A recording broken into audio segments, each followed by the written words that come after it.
Dobrý deň, ja som Hans Michael Feldiak a naša kancelária FPCC, sedíme v Paríži a teda teším sa veľmi z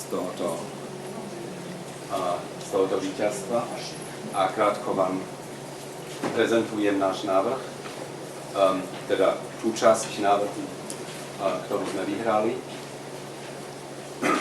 Vlastne ide o dve časti. Ide o tú časť pobrežia medzi parkoviskom a medzi tou zónou tej promenády Eurovej.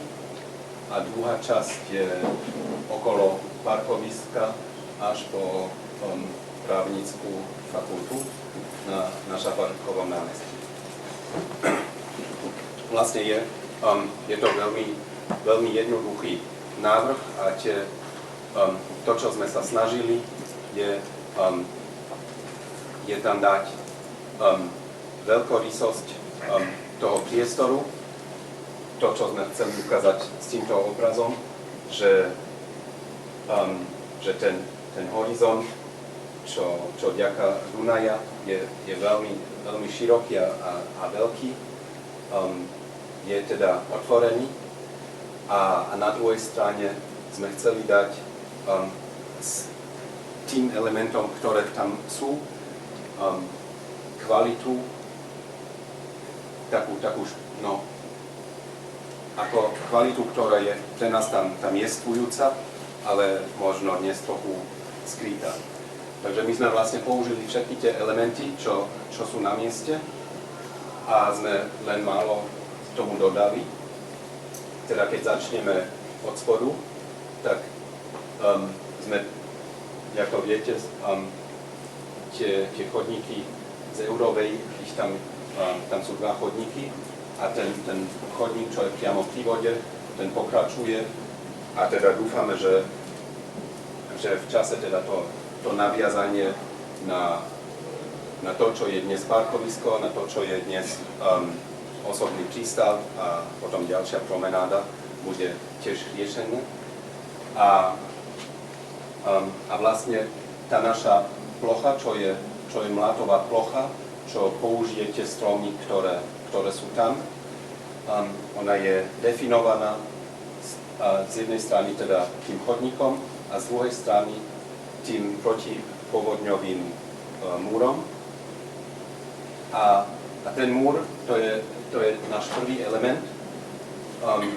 On má teda tie funkčné požiadavky, aké má, on nemôže byť zmenený, ale my z neho spravíme sedenie, my z neho spravíme rampy a schody, aby sa dal teda prekonať. A možno v tejto časti, kde je teda relatívne vysoký, kde má vyše 2 metre, by tam mohli byť možno aj nejaké formy stánkov. Potom druhá časť je tá plocha medzi tým múrom a Šafárikovom námestí. A tam je ten náš návrh, je najprv zmena tej infraštruktúry, že vlastne to miesto pred univerzitou už není pre auta, ale auta vlastne prejdú priamo cez parkovisko a potom výjdu priamo na Šafárikovo námestie. Druhá zmena je čiste topografická, že vlastne tá úroveň, čo dá ten protipovodňový múr Tuna, je zachovaná, je vlastne Tuna nanosená. To parkovisko tým je trošku zahlbené a vlastne sa ide teda okolo parkoviska Tuna až k tomu protipovodňovému múru, ktorý už není ako bariéra, ale vlastne ako terasa k tej mlátovej ploche. A tam sú potom tie schody či rampy a jedna a končí ten múr v tejto forme terase, čo je v tom uhli medzi soklom tej malej budove, čo je tu, a soklom mosta. A tu teda navrhujeme malú kaviareň v tom rohu, kde máme južné až západné slnko. Potom máme teda to parkovisko, čo tiež zachová svoju funkciu, ale je skompletované teda aj s parkovaním pre bicykle a je nakreslené taká jasná forma, taký Circus Maximus. A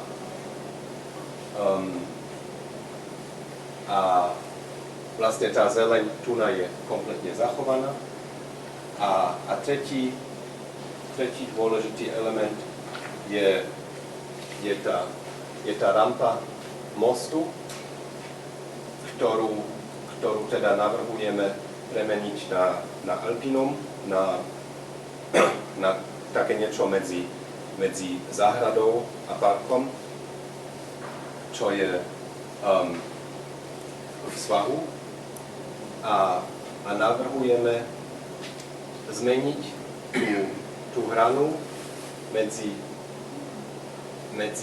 cestou a tým svahom, tým, že vlastne by sme dali preč to zábradlie, aby sme namiesto toho spravili ako chodník na dvoch úrovniach, teda s nejakým schodom alebo dvoma, ktorý robí priepustnejšie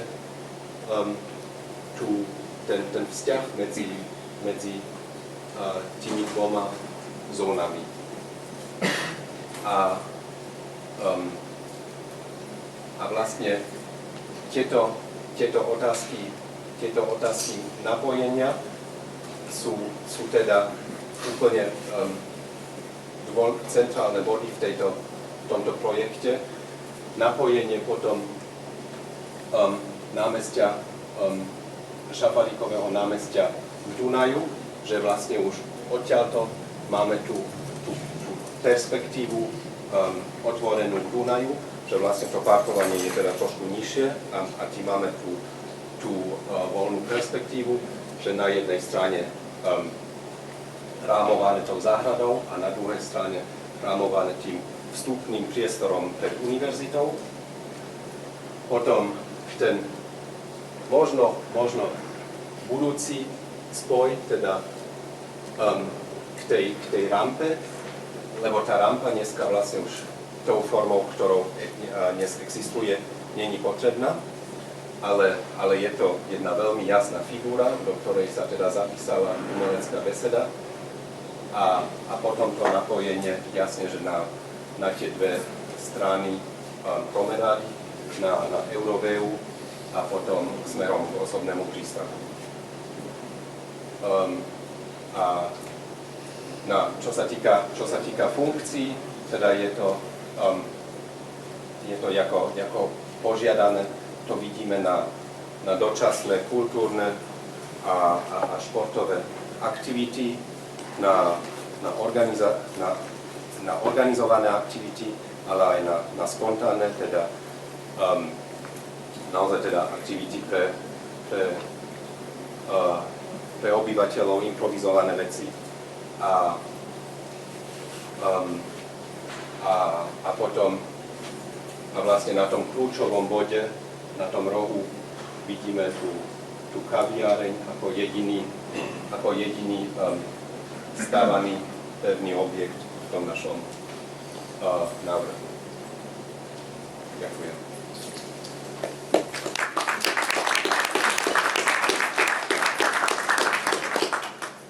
Dobre, tak poprosíme druhého víťaza, ktorý vyťazil vlastne v časti Šafarikové námestie v zastúpení pána architekta Lemnyho. Nech sa páči, máte prístup. Dobrý deň, moje meno je Peter Lemny. Som tu za 2021 architekti a laboratórium architektúry krajiny. súťaž robili, ale prosím To ťa, tieto? skús invertované schémy šat. Aha, to je fajn rovno. Neviem, čo bude vidieť lepšie. Toto? Tak skús nejaké invertované. Toto? Alebo toto?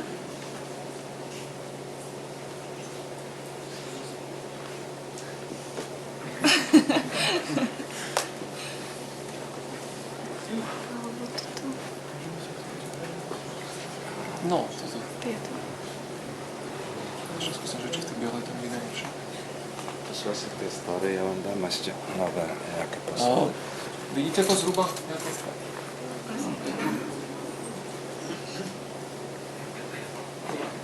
No, k tomu zadaniu sme pristúpili v podstate spôsobom, ktorý bol pre nás úplne nový. Hovorím úplne nový kvôli tomu, že v podstate väčšina študentov, ktorí skončili fakultu architektúry STU, aspoň jedenkrát počas tých 6 rokov, čo študovala, tak riešila Šafárikovo námestie. Vždy tí študenti riešili Šafárikovo námestie z toho pohľadu, že sa snažili tam dostávať tú budovu, ktorá tam evidentne chýba. Už vlastne od čias, kedy išiel dole Landererov palác, tak to námestie nejakým spôsobom z tej severnej strany neuzavreté, je to tam také vlastne nejasné. A tá situácia, ktorá tam v súčasnosti je podľa môjho názoru problematická hlavne z tohoto dôvodu, že v meste, ktoré je typicky blokové, zrazu existuje nejaká štruktúra, ktorá je roztrhnutá. Vždy, keď tí študenti, a ja som to robil, riešia Šafárikovo námestie, tak tam riešia budovu, objekt, ktorý je nejakým spôsobom väčšinou figurálny a snaží sa strhnúť pozornosť na seba, ale nerieši sa to okolie. V tejto súťaži bolo to zadanie práve v tom zaujímavé, že mali to možnosť riešiť iba to okolie, ale pritom tú samotnú budovu sme ako keby mohli sme ju navrhnúť, ale nejakým spôsobom sa spoliehať na to, že ten návrh bude niekedy záväzný a že zrovna na tom návrhu má byť založená celá kvalita toho riešenia, tak by bolo podľa nás trochu naivné. Tak v tých diskusiách, ktoré sme sa viedli u nás v ateliéri a trvali pomerne dlho, skúšali sme vymyslieť, že akým spôsobom by to Šafárikovo námestie malo byť dostávané, aká budova by sa tam mala objaviť. Lebo potrebovali sme nejakým spôsobom reagovať na niečo, čo neexistuje, tak sme sa snažili si vyrobiť nejaké možné scenáre. Jedným z možných scenárov, čo vidíte ľavo hore, je dostavba v zmysle územného plánu, teda vlastne nová budova, ktorá je pokračovaním Štúrovej ulice. Vedeli sme si ďalej predstaviť uzavretie tohto bloku spôsobom nejakého prinavrátenia objektu na mieste bývalého Landererovho paláca. To je vlastne ten objem tam vľavo v strede, ktorý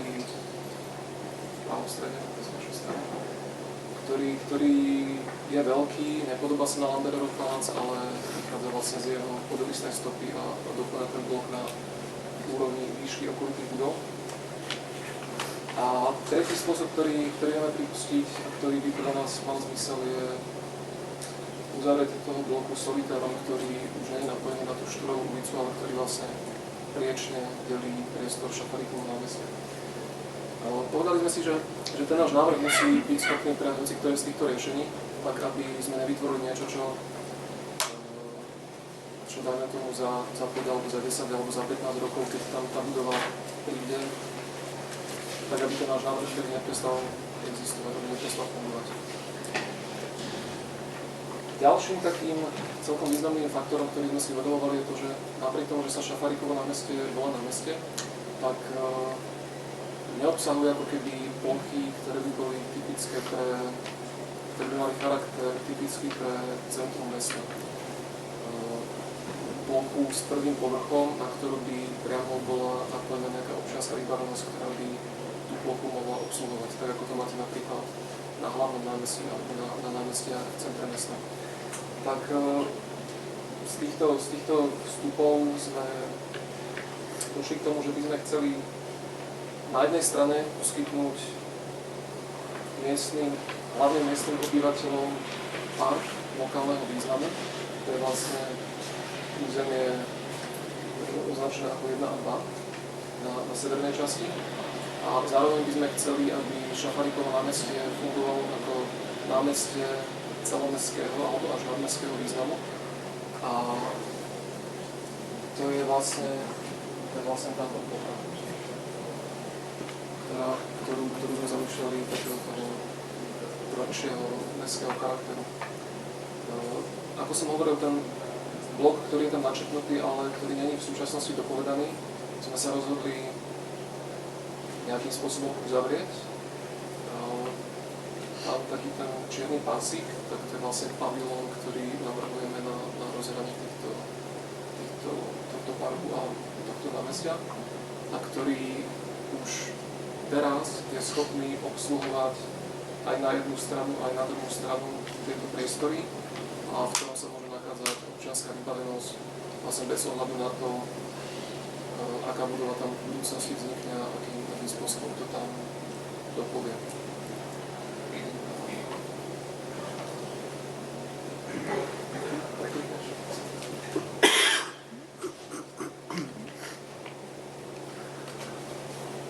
V tomto smere? Nebo v tom druhom to nejde?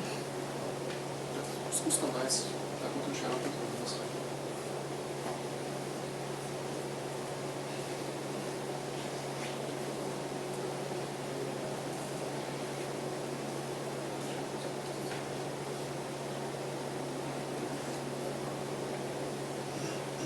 Toto? Bohužiaľ to moc vidno není.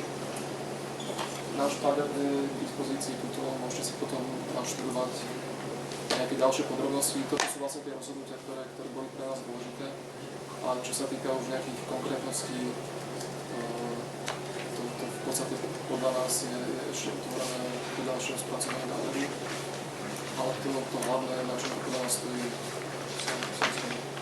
takže v podstate ešte jediné, čo chcem povedať, je, že ďakujeme starému mestu, že pristúpilo k tomu, aby takýto dôležitý priestor na celého mesta bol riešený prostredníctvom architektonickej súťaže. Dúfame, že to dobehne do šťastlivého cieľa. Ďakujem.